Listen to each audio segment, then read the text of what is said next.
Hello welcome back to our YouTube channel. എല്ലാവർക്കും എൻ്റെ പുതിയൊരു വീഡിയോയിലേക്ക് സ്വാഗതം. അപ്പോൾ എല്ലാവരും സുഖമായിട്ട് സന്തോഷമായിട്ടിരിക്കുന്നു വിശ്വസിക്കുന്നു കേട്ടോ. രാവിലെ ഉറക്കം എഴുന്നേറ്റപ്പോൾ പെട്ടെന്നൊരു തലകറക്കം പോലെ വന്നു. രാവിലെ എഴുന്നേറ്റപ്പോൾ ചെറിയൊരു തലവേദന ഉണ്ടായിരുന്നേ, ഒരു സൈഡ് മാത്രം. പക്ഷെ പെട്ടെന്ന് ഇങ്ങനെ പെട്ടെന്നല്ല, ഞാൻ കുറച്ച് നേരം ഇരുന്നിട്ടാണ് എഴുന്നേറ്റ് വന്ന് നിന്നപ്പോൾ പെട്ടെന്ന് ഇങ്ങനെ ഒരു തലകറക്കം പോലെ വന്ന് ഇങ്ങനെ വീഴാൻ പോയതാണ് കേട്ടോ. പിന്നെ അങ്ങനെ നോർമലായി. പിന്നെ ചെറുതായിട്ട് ഒരു നേരിയതായിട്ടൊരു തലവേദന ഉണ്ടായിരുന്നു കേട്ടോ. പിന്നെ ആദ്യം ഞാൻ വിചാരിച്ചു ഇന്നിനി മുതൽ മിക്കവാറും 2-3 ദിവസത്തേക്ക് മൈഗ്രെയിൻ ആയിരിക്കുമോ എന്ന് ഞാൻ ഇങ്ങനെ വിചാരിച്ചു കേട്ടോ. മൈഗ്രെയിൻ്റെ കുഴപ്പമുള്ളതാണേ എനിക്ക്. അപ്പോൾ ഉണ്ടെങ്കിൽ പിന്നെ 2-3 ദിവസത്തേക്ക് പിന്നെ തലവേദനയായിരിക്കും, ഭയങ്കര ദേഷ്യമായിരിക്കും, വെളിച്ചം കണ്ടുകൂടാ, എല്ലാം അങ്ങനെയൊക്കെ ആയിരിക്കും. എന്തായാലും വലിയ കുഴപ്പമില്ല കേട്ടോ. പിന്നീട് കുറച്ച് നേരം കഴിഞ്ഞപ്പോഴത്തേക്കും അതങ്ങ് മാറി. പിന്നെ അതേ രാവിലെ എഴുന്നേറ്റ് മുടിയൊക്കെ പിടിച്ച് കെട്ടി, പിന്നെന്താണ് ബ്രഷൊക്കെ ചെയ്തു എല്ലാമൊക്കെ കഴിഞ്ഞിട്ട് രാവിലത്തെ പണികളിലേക്ക് കിടക്കുകയാണ്. ഞാൻ രാവിലെ എഴുന്നേറ്റ് ബെഡൊക്കെ റെഡിയാക്കിയൊക്കെ ഇട്ടു. അതിന് ശേഷമാണ് കേട്ടോ. പിന്നെ ഞാൻ ഫേസിലിങ്ങനെ എനിക്ക് ആ ഡബിൾ ചിൻ വരുന്നത് ഒട്ടും ഇഷ്ടപ്പെടുന്നില്ല കേട്ടോ. അത് ഞാനിങ്ങനെ ഭയങ്കരമായിട്ട് എനിക്കെന്തോ അതിനി എത്രയും പെട്ടെന്ന് അത് കുറച്ചെടുക്കണം എന്നുണ്ട്. അത് കുറയോ ഇല്ലയോ എന്നൊന്നും എനിക്കറിയില്ല. എന്തായാലും ശ്രമിക്കാം. അങ്ങനെ ഞാൻ നേരെ കിച്ചണിലേക്ക് വന്നു. ബ്രഷൊക്കെ ചെയ്തു കേട്ടോ. എന്നിട്ട് കിച്ചണിലേക്ക് വന്നപ്പോഴത്തേക്കും ഇന്നലത്തെ വീഡിയോയിലും വെയിൽ ഭയങ്കരമായൊരു പ്രശ്നമായിരുന്നേ. രാവിലെ ഈ ചില മാസങ്ങളിൽ ഇങ്ങനെ അത് എന്താണ് നമുക്ക് അതെന്താ പറയുന്നതെന്ന് എനിക്കറിയില്ല. ചില മാസങ്ങളിൽ ഇങ്ങനെയാണ് കേട്ടോ. വെളിച്ചം ഇങ്ങനെ നന്നായിട്ട് കിച്ചണിൻ്റെ അകത്തോട്ട് ഇങ്ങനെ നല്ലതായിട്ട് ഇങ്ങനെ ഇരച്ച് കയറി വരും. അപ്പോൾ വീഡിയോ എടുക്കാനായിട്ട് ഭയങ്കര ബുദ്ധിമുട്ടാണ്. ഇന്നലെ അതുപോലെ ഭയങ്കര ബുദ്ധിമുട്ടായിരുന്നു. ഇന്നിപ്പോൾ ഞാൻ ആദ്യം വീഡിയോ എടുക്കാൻ വന്ന സമയത്ത് വലിയ പ്രശ്നമില്ലായിരുന്നു. പക്ഷേ കുറച്ച് നേരം കഴിഞ്ഞപ്പോൾ വീണ്ടും ഇന്നലത്തെ പോലെ തന്നെ ഇന്ന് നല്ല വെയിലായിരുന്നേ. അപ്പോൾ എടുക്കാൻ കുറച്ച് ബുദ്ധിമുട്ടായിരുന്നു. കാരണം ഇങ്ങനെ തുറന്ന് കിടക്കുന്ന കിച്ചൺ ആയതുകൊണ്ട് നമുക്ക് അടവൊന്നുമില്ലല്ലോ, അല്ലെങ്കിൽ ജനൽ പിടിച്ച് അടച്ചിട്ടോ മറ്റോ ഒക്കെ എടുക്കാമായിരുന്നു. അതുകൊണ്ടുള്ള കുറച്ച് ബുദ്ധിമുട്ടുകളുണ്ടാവും. അതൊക്കെ നിങ്ങളൊന്ന് ക്ഷമിച്ചേക്കണേ. അപ്പോൾ രാവിലെ ഇതേ കിച്ചണിൽ വന്നു. രാത്രി ഞാൻ എല്ലാം നീറ്റാക്കി ഇട്ടിട്ടാണ് കേട്ടോ പോയത്.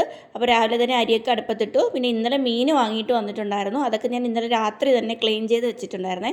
അപ്പോൾ അത് ഞാൻ രാവിലെ എടുത്തപ്പോൾ നല്ല ഐസ് പിടിച്ചിരിക്കുകയാണ്. അപ്പോൾ അതിൽ കുറച്ച് വെള്ളവും കുറച്ച് ഉപ്പും കൂടി ഇട്ടിട്ട് വെച്ചാൽ പെട്ടെന്ന് അതങ്ങ് ഐസ് വിട്ട് വരും. ഞാൻ ഇന്നലെയും പറഞ്ഞതാണ് അങ്ങനെ.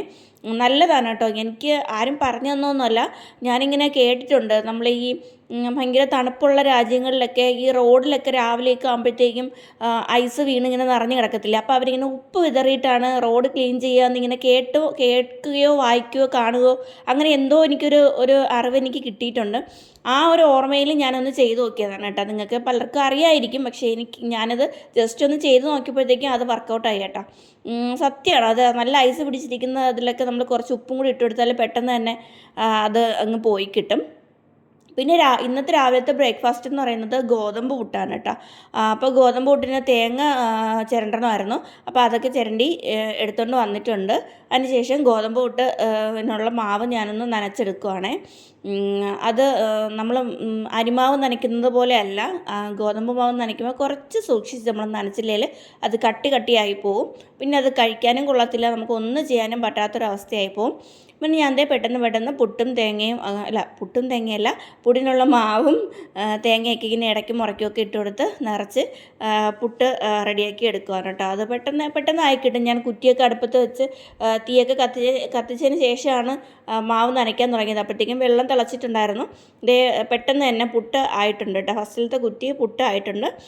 അപ്പോഴത്തേക്ക് ഞാൻ നോക്കുമ്പോൾ മീൻ നമ്മുടെ ഐസൊക്കെ പോയിട്ട് വിട്ട് വന്നിട്ടുണ്ട് കേട്ടോ. ഇനി നമുക്ക് പെട്ടെന്ന് തന്നെ മീൻ കറി വയ്ക്കാം. ഇന്ന് വെജിറ്റബിൾ കറിയായിട്ട് ഒന്നുമില്ല കേട്ടോ. വെജിറ്റബിൾസൊക്കെ തീർന്നു. കുറേ തക്കാളിക്കും സവാളയും പച്ചമുളകും മാത്രമേ ഉള്ളൂ. ഇനി തോരൻ വയ്ക്കാനോ മെഴുക്ക് വരട്ടാനോ അങ്ങനെ അവിയൽ വയ്ക്കാനോ ഒക്കെ എന്തെങ്കിലുമൊക്കെ വാങ്ങിയാലേ ഉള്ളൂ. അപ്പോൾ അതിനിപ്പോൾ ഇന്ന് വാങ്ങണം. അപ്പം ഞാൻ വിചാരിച്ചു പെട്ടെന്ന് മീൻകറി റെഡിയാക്കാമെന്ന് വിചാരിച്ചു കേട്ടോ.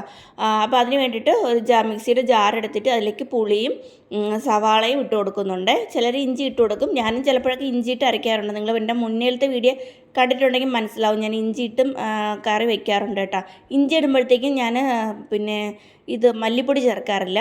മല്ലിപ്പൊടി ചേർക്കാണ്ട് ആണ് കറി വയ്ക്കുന്നത്. നല്ല ടേസ്റ്റാണ് കേട്ടോ. കറിവേപ്പിലേക്ക് കുറച്ച് തോനെയിട്ട് ഉണ്ടാക്കുമ്പോൾ.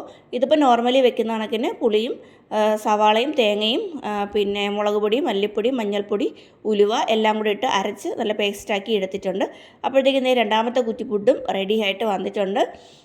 അപ്പോൾ ചേട്ടനും മോനും രാവിലെ ഇന്നത്തെ പോലെ കളിക്കാൻ പോയിരിക്കുകയാണ് കേട്ടോ. അങ്ങനെ അവർ ഏതാണ്ട് വന്നിട്ടുണ്ടെന്ന് തോന്നുന്നു ഈ സമയമായപ്പോഴത്തേക്കും. അങ്ങനെ ഞാൻ പെട്ടെന്ന് മീൻ മുഴുവനെ ഇട്ടിരിക്കുമല്ലായിരുന്നു. അപ്പോൾ അത് ഞാനൊന്ന് ചെറിയ ചെറിയ പീസാക്കി എടുക്കുവാണേ, എങ്കിലല്ലേ പിന്നെ കറി വയ്ക്കാനായിട്ട് പറ്റത്തുള്ളൂ. അപ്പോൾ അത് ഞാനൊന്ന് പെട്ടെന്ന് പീസാക്കി എടുക്കുന്നുണ്ട് കേട്ടോ. ഒരുപാട് വലിയ മീനൊന്നും അല്ലായിരുന്നു കേട്ടോ. അതിൽ 2 എണ്ണം അത്ര ഫ്രഷൊന്നും അല്ലായിരുന്നു, ബാക്കിയുള്ളത് കുഴപ്പമില്ലായിരുന്നു കേട്ടോ. പിന്നെ ഞാൻ പെട്ടെന്ന് ചട്ടിയൊക്കെ അടുപ്പത്ത് വെച്ചിട്ട് വെളിച്ചെണ്ണ ഒഴിച്ചു കൊടുത്തു. പിന്നെ അതിലേക്ക് കടുക് പൊട്ടിച്ച് പിന്നെ മുളകും ഇട്ട് കൊടുത്തു കേട്ടോ. ഇന്ന് കറിവേപ്പില പറിക്കാനായിട്ട് ഞാൻ പുറത്തോട്ട് ഇറങ്ങി പോയില്ല, അതുകൊണ്ട് കറിവേപ്പില ഇട്ട് കൊടുത്തില്ല കേട്ടോ. പിന്നെ ഞാൻ അതിലേക്ക് കടുകൊക്കെ താളിച്ചതിന് ശേഷം അതിലേക്ക് അരപ്പൊഴിച്ച് കൊടുക്കുകയാണ്. അരപ്പൊഴിച്ച് ഒന്ന് വാട്ടിയെടുക്കുന്നുണ്ട് അരപ്പ്. ഞാൻ പണ്ടെന്ന് വെച്ചാൽ ഒരു കുറേ കാലം മുമ്പൊക്കെ ഞാൻ ചെയ്യുന്നതെന്ന് വെച്ചാൽ മമ്മിയൊക്കെ ചെയ്യുന്ന പോലെയാണ് കേട്ടോ. ആദ്യമേ അരപ്പ് വെള്ളത്തിൽ കലക്കിയതിന് ശേഷം മീനും എല്ലാം ഒരുമിച്ചിട്ട് കുക്ക് ചെയ്തെടുത്തതിന് ശേഷം ലാസ്റ്റിൽ കടുക് താളിച്ച് ഒഴിക്കാറാണ് കേട്ടോ പതിവ്. പക്ഷേ ഇത് നമ്മുടെ വീടിൻ്റെ അടുത്തൊരു ആൻറ്റി ഉണ്ടേ, ആ ആൻറ്റിയുടെ വീട്ടിൽ ഞാൻ ദിവസം ചെന്നപ്പോഴത്തേക്കും ഇങ്ങനെ കറി വയ്ക്കുന്നത് കണ്ടു. അതാകുമ്പോഴത്തേക്കും ലാസ്റ്റിൽ കടുക് വറുക്കുകയും വേണ്ട, ഒറ്റയടിക്ക് പെട്ടെന്ന് പണികൾ തീരുകയും ചെയ്യും. അങ്ങനെ ഞാൻ ചോദിച്ചപ്പോൾ പറഞ്ഞു ഇത് എളുപ്പപ്പണിയാണ്, പെട്ടെന്ന് തീർക്കും, പിന്നെ നമുക്ക് ഇങ്ങനെ എണ്ണയിലിട്ട് ഈ അരപ്പൊന്ന് വാട്ടിയെടുക്കുമ്പോൾ അത് വേറൊരു ടേസ്റ്റ് ആയിരിക്കും എന്നിങ്ങനെ പറഞ്ഞായിരുന്നു കേട്ടോ. അങ്ങനെ അന്ന് മുതലാണ് ഞാൻ ഇങ്ങനെ വെക്കാൻ തുടങ്ങിയത്. പിന്നെ മറ്റേ രീതിയിൽ ഞാൻ വെക്കാറുണ്ട് കേട്ടോ. അപ്പോൾ അതൊക്കെ കറിയൊക്കെ റെഡിയാക്കാനായിട്ട് വെച്ചപ്പോഴത്തേക്കും നമ്മുടെ രണ്ടാമത്തെ സെറ്റ് മത്തി മീനും ഐസൊക്കെ പോയിട്ട് എല്ലാം വിട്ട് വന്നിട്ടുണ്ട്. അത് ഞാനൊന്ന് ഫ്രൈ ആക്കാനായിട്ട് എടുത്തിട്ടുണ്ട് കേട്ടോ. കുറച്ച് മാറ്റി വെച്ചിട്ടുണ്ട്, അത്രയും കൂടി ഫ്രൈ ചെയ്യേണ്ട ആവശ്യമില്ലല്ലോ.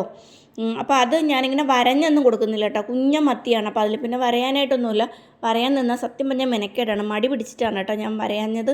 പിന്നെ ഞാൻ അതിലേക്ക് കുരുമുളക് പൊടിയും മല്ലിപ്പൊടിയല്ല, മഞ്ഞൾപ്പൊടി, മുളക് പൊടി, ഗരം മസാലപ്പൊടി, ഉപ്പ് എല്ലാം കൂടി ഇട്ടിട്ട് തിരുമ്മി യോജിപ്പിച്ച് എടുക്കുന്നുണ്ട്.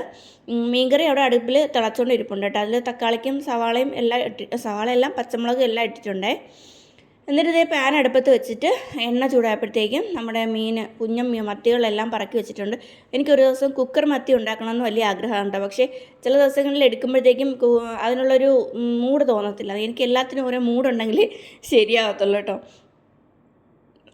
അപ്പോൾ പെട്ടെന്ന് മത്തിയൊക്കെ പറക്കി വെച്ചു. അപ്പോഴത്തേക്കും ചേട്ടനുള്ള ചായ ഇട്ട് കൊടുക്കുകയാണ് കേട്ടോ, കട്ടൻ. അപ്പോൾ അതും റെഡിയാക്കിയപ്പോഴത്തേക്കും ഞാൻ തീ കുറച്ച് വെച്ചിരിക്കുകയായിരുന്നു കേട്ടോ. ഞാൻ മീൻ മറിച്ചിടാറായി എന്ന് വിചാരിച്ചിട്ട് മീൻ മറിച്ചിടാൻ തുടങ്ങിയതാണ്. അപ്പോഴാണ് മനസ്സിലായത് കുറച്ചുകൂടെ സമയം കിടന്നതിന് ശേഷം മറിച്ചിടുന്നതായിരിക്കും നല്ലതെന്ന് തോന്നി. പിന്നെ ഞാൻ എല്ലാം കൂടി ഒന്ന് നീക്കി കൂട്ടി വെച്ചിട്ട് മാറിപ്പോയി കേട്ടോ. കാരണം എനിക്ക് ആദ്യം ഞാൻ വിചാരിച്ചത് ഒരുപാട് ഇങ്ങനെ ഇങ്ങനെ ഭയങ്കരമായിട്ട് ഫ്രൈ ആയി പോയാൽ അത് കഴിക്കാൻ ഒരു ടേസ്റ്റ് ഉണ്ടാവില്ല. കുറച്ച് സോഫ്റ്റായിട്ടിരുന്നാലേ കഴിക്കാനായിട്ട് നല്ല ടേസ്റ്റ് ഉണ്ടാകത്തുള്ളൂ. എനിക്ക് അങ്ങനെ കഴിക്കാനാണ് ഇഷ്ടം. അതും സവാളയൊക്കെ കൂട്ടിയിട്ട് കഴിക്കാൻ നല്ല ടേസ്റ്റാണ്. പിന്നെ കുറച്ച് പാത്രം കഴുകാനായിട്ടുണ്ടായിരുന്നു, അതെല്ലാം കഴുകി വൃത്തിയാക്കി വെക്കുകയാണ് കേട്ടോ. കുറച്ച് പാത്രങ്ങളേ ഉണ്ടായിരുന്നുള്ളൂ, ചായ ഇട്ടതും മാവ് നനച്ചതും പിന്നെ തേങ്ങ തിരുവിയെ കൊണ്ടുവന്ന പാത്രവും എല്ലാം കൂടി ഉണ്ടായിരുന്നു. അതൊക്കെ കഴുകി വെച്ചതിന് ശേഷം ഞാൻ പിന്നെ റോഡേ ഐസ്ക്രീം കൊണ്ടുപോകുന്നു കേട്ടോ, സൈക്കിളിൽ. അതാണ് കേട്ടോ ഈ ബെല്ല് വെക്കുന്നത്. അപ്പോൾ അവിടേക്ക് നീറ്റാക്കി ക്ലീനാക്കി തുടച്ച് വൃത്തിയാക്കി വെച്ചു കേട്ടോ. അതിനുശേഷം ഞാൻ അപ്പോഴത്തേക്കും നമ്മുടെ ചോറ് വെന്ത് റെഡി ആയിട്ടുണ്ടായിരുന്നേ. പിന്നെ അതൊന്ന് വാർത്ത് എടുക്കുവാണേ. അതൊന്ന് കണ്ണാപ്പയിലോട്ട് ഒഴിച്ചു കൊടുത്തിട്ട് അത് നേരെ കുക്കറിനകത്തോട്ട് തന്നെ വെച്ചാൽ ബാക്കി വെള്ളം കൂടി വാർന്ന് പൊക്കോളും. അങ്ങനെ അതും കഴിഞ്ഞു. അപ്പോൾ നമ്മുടെ മീൻകറി നല്ലതായിട്ട് തിളച്ച് വരുന്നുണ്ട് കേട്ടോ. നല്ല മണമൊക്കെ ഉണ്ട്, കുഴപ്പമൊന്നുമില്ല, ടേസ്റ്റൊക്കെ ഉണ്ടായിരുന്നു കേട്ടോ. മത്തി ഞാൻ തിരിച്ചിട്ട് കൊടുത്ത് രണ്ടാമത്തെ സൈഡും നന്നായിട്ട് പൊള്ളി വരുന്നുണ്ട്. പിന്നെ ഇന്നലത്തെ കുറച്ച് മാമ്പഴ പുളിശ്ശേരി ബാക്കിയുണ്ട് കേട്ടോ. മാമ്പഴം കറി വെച്ചത് ആരും അങ്ങനെ കഴിച്ചില്ല കേട്ടോ. കാരണം അല്ലാതെ തന്നെ കഴിച്ചിട്ട് ആകെപ്പാടെ മത്ത് പിടിച്ചിട്ട് കറി വെച്ചത് ആർക്കും കഴിക്കാൻ വയ്യാണ്ടായി. അങ്ങനെ ഇന്നും അതിൻ്റെ തന്നെ ബാക്കിയുണ്ട് കേട്ടോ, വേറെ കറിയൊന്നുമില്ല. പിന്നെ ചേട്ടനുള്ള പുട്ടും മീൻകറിയൊക്കെ എടുത്തു കൊടുത്തു. അതിനുശേഷം പിന്നെ ചേട്ടന് കൊണ്ടുപോകാനുള്ള ചോറ് എടുക്കുവാണേ. അപ്പോൾ ചോറും ഇന്നത്തെ ഡിഷ് എന്ന് പറയുന്നത് ചോറും മീൻകറിയും മത്തി ഫ്രൈയും ആണ് കേട്ടോ. പിന്നെ മാമ്പഴപ്പുളിശ്ശേരി ഉണ്ട്.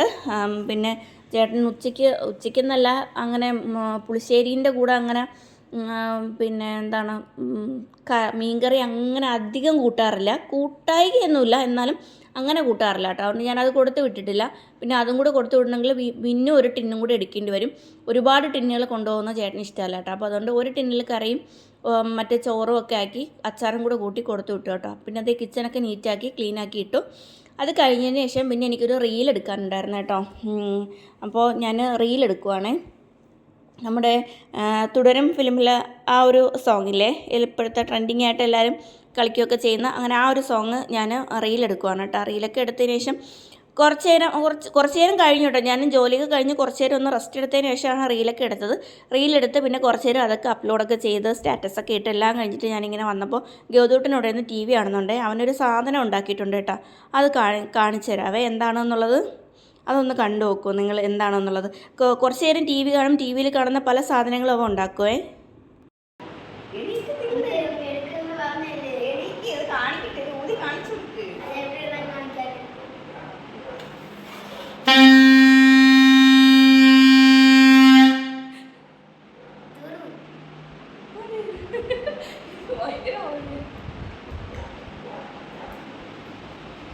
നമ്മൾ ഒരു ബലൂൺ വെച്ചിട്ടാണ് കേട്ടോ, ബലൂണും ചെറിയ പൈപ്പും ഉപയോഗിച്ചിട്ടാണ് കേട്ടോ അതുണ്ടാക്കിയിരിക്കുന്നത്. പണ്ടത്തില്ല അപ്പൂപ്പ അമ്മൂമ്മ എന്നൊക്കെ പറഞ്ഞ ഒരു സാധനമില്ലേ, അതിൻ്റെ വേറൊരു വേർഷൻ.